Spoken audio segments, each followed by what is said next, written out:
खुलुमबाय आंगोफोर, दिनैनि गोदान रादाबाव फिन नोंथांमोनखौ बरायबाय। अन्नानै नोंथांमोनहा रादाबखौ आबुं नायनानै चेनेलखौ साबस्क्राइब खालाम। दिनै 15 अक्ट'बर 2020 फुंबिलिनि रादाबखौ आं फरायनो सिगांबाय। बर' सावथुन मुलुगनि फावखुंग्रि गेमस्रि दैमारिया गावनि इउटुब चेनेलाव गोब्राब नाजानाय आरो भिडिअ होनायनि गेजेरजों 1 बोसोर जास्लाबैयावनो आमेरिकानि इउटुब टीमनिफ्राय सिलभार प्ले बटमखौ मोननो हायो। बिथाङा बे बान्थाखौ मोननानै हाजासे गोजोननाय आरो खुसिजों गावनि साबस्क्राइबार, अनसायगिरि आरो हेफाजाबगिरिफोरनिसिम हाजासे साबायखर आरो गोजोननाय बावहरदों आरो इयुनावबो बिथाङा बेबायदिनो अननाय आरो हेफाजाब मोनगोन होननानै आसा खालामदों। नेशनेल स्कलारशिप पर्टेलनि रांखौ लानानै फरायसाफोरनि गेजेराव गोबां सोंलुनि मोगा-मोगि जादों।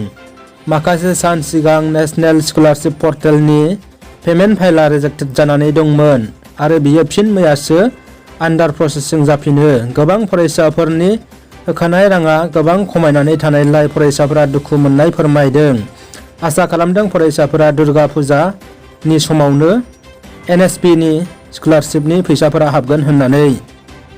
क'क्राझाराव खुंनाय आसाम बिजेपिनि जनजाति मर्चा एसटिनि गेवलां मेलाव आसामनि मानगोनां गिबि मन्त्रि सर्बानन्द सन'वाल बिथाङा बाहागो लाफैनानै बिथाङा बिटिआर गोरोबथानि सायाव बुङोदि बिटिआर गोरोबथानि गासै दफाखौनो बिजेपि सरकार, भारत सरकार आरो आसाम सरकारा मोनफा मोनफा मावफुंजोबगोन होननानै खोथा होयो।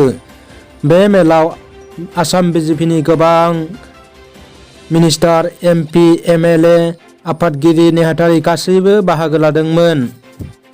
2021 मायथाइयाव जानो गोनां आसाम एसेम्बलि बिसायख'थिनि थाखाय बिजेपिआ गोख्रोङै बिसायख'थियाव बाहागो लानो साखाफारा जाबाय। बिनिनो बाहागो महरै बिथांमोनहा बिटिसि बिसायख'थियावबो गाव हारसिंनो बाहागो लागोन होननानै बिजेपिनि आसामनि आफादगिरि मानगोनां रनजित दास बिथाङा खौरांगिरिफोरनि सिगाङाव बुंथियो आरो बिथांमोना बिटिसिआव सरकार दागोन होननानैबो फोरमायबावो। गुवाहाटी जुनारसालियाव मोसा सिंहनो मोसौ बेदर जाहोनायखौ लानानै हिन्दुबादी नेताफोरनि गेजेराव गोबां दान्थे-बिदान्थे। हिन्दुबादी दैदेनगिरि आफादफोरा बुंदों दि मोसा सिंहनो मोसौ बेदर जाहोनो मोना आरो बियो हिन्दुफोरनि बेरेखा होननानै बिथांमोना खुद्रिनाय दिन्थियो।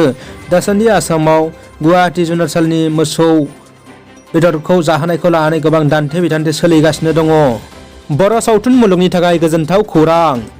जोलै दा सिड फिल्मखौ अस्ट्रेलियानि IFFM आव गावसोरनि फैनो गोनां फेस्टिभेलाव दिन्थिनो थाखाय सायख'दों होननानै जोलै दा सिड फिल्मनि दिहुनगिरि प्रडाक्टर रजनी बसुमतारी बिथाङा ससियेल मिडियानि गेजेरजों फोरमायहरदों। जोलै दा सिड सावथुना 2019 मायथाइयाव ओंखारदोंमोन। बे सावथुनाव गाहाय फाव खालामदोंमोन फावखुंगुर महरै सिमां सैनारि आरो फावखुंग्रि महरै फेन्सि ब्रह्म बिथांमोनहा।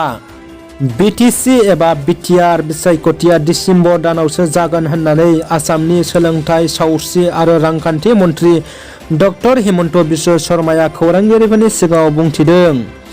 बिटिसि एबा बिटिआर बिसायख'थिखौ लानानै रायजो राजाफोरनि गेजेराव गोबां गुदुं गुसु दुंहाव थासारिया सोमजिगासिनो दं आरो साफ्रोमबो रायजो राजाफोरानो बिसायख'थिखौ थाबैनो जानानै थाबैनो जोबलांनायखौ नेनानै दङ। मानोना गणतन्त्र सुबुं दारा हादोराव बिसायख'थियानो गुबै हाथियार। पुर्तगालनि मुलुगनां फुटबल सुपारस्टार क्रिस्टियानो रनाल्ड'नाव कर'ना पजिटिभ मोननाय जादों। बिथाङा आथिखालाव फाहामथाय लागासिनो दं आरो थाबैनो आसा खालामदों बिथांनि मुलुगनि फुटबलार मोजां मोनग्रा बिथांमोना बिथांखौ थाबैनो मोजां जानायखौ हास्थायदों। नोंथाङाबो फेसबुक नायोना? नोंथांनावबो फेक एकाउन्ट दङ नामा? दङब्ला थाबैनो डिलिट खालामनो खावलायदों, नङाबा जानांगोन गोबां जुरिमानानि मोगा-मोगि। फेसबुकआव गोबां गुबुंले थासारि सोमजिनायनि थाखाय आरो फेसबुकआव दावराव-दावसि खालामनायनि थाखायनो फेक एकाउन्टफोरखौ भारत सरकारा बन्द खालामनो थिरांथा लाबाय।